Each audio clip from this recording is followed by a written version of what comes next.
Questão número 8 da página 64. Obtenha o domínio de cada função. Agora eu quero saber o domínio para cada uma dessas funções. Então está aqui a resolução. Tá? Então na letra A, f de x é igual a 9x mais 3.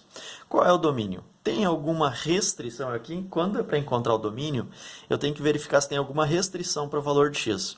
Tem alguma restrição? Não, não tem nenhuma restrição para x. Pode assumir qualquer valor. Então o domínio desta função f é os reais. Ok? Letra B. Tem a função g. Qual é a função g? G de x é x ao cubo mais 8x dividido por x mais 3. Bom, aqui tem uma restrição? Tem uma restrição. Qual é a restrição? A restrição que o denominador, como tem uma variável no denominador, não pode ser zero. O numerador pode ser zero, mas o denominador não. Então, este denominador tem que ser diferente de zero. Então, olha o que nós temos. X mais 3, que é o meu denominador, tem que ser diferente de zero.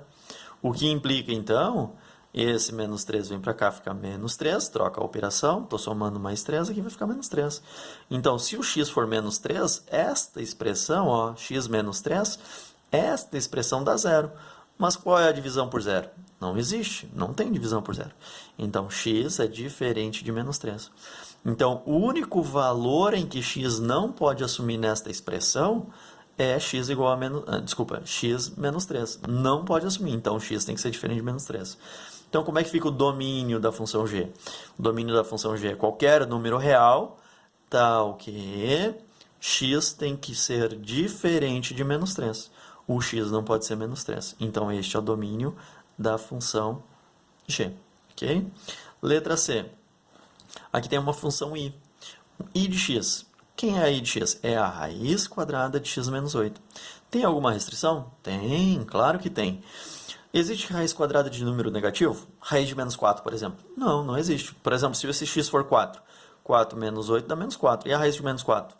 Né? E aí? Qual é o valor? Não tem, né? Então, o que acontece? Aqui dentro do meu radicando, né?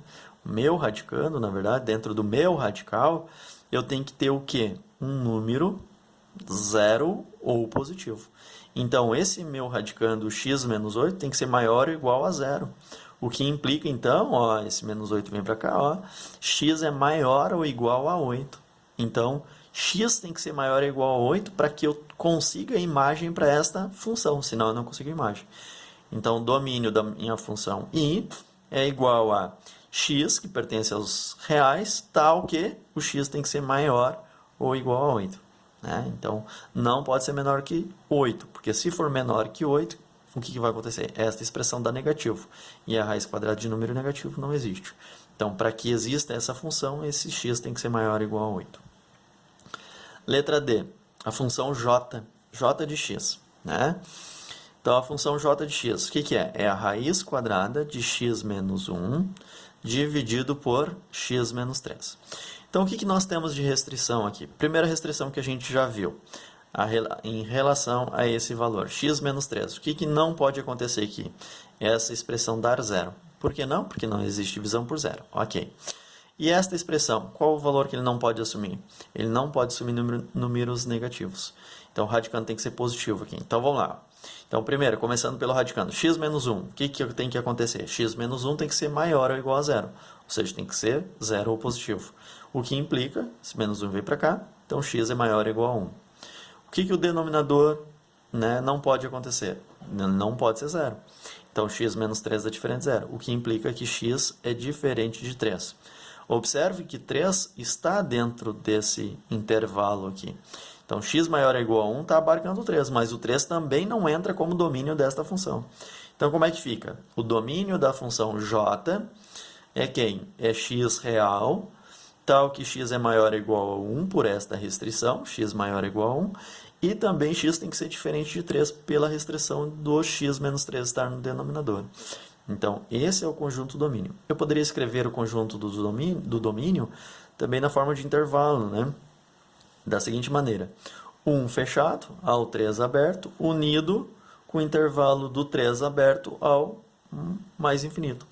Então, quando eu digo que x é maior ou igual a 1, estou pegando do 1 e levando para o infinito. Mas o x não pode ser 3. Então, aqui, quando eu dividir em dois intervalos, eu estou excluindo o 3 desses intervalos. Aqui é o 3 é aberto, aqui também é aberto, né? Portanto, nós respondemos a questão número 8.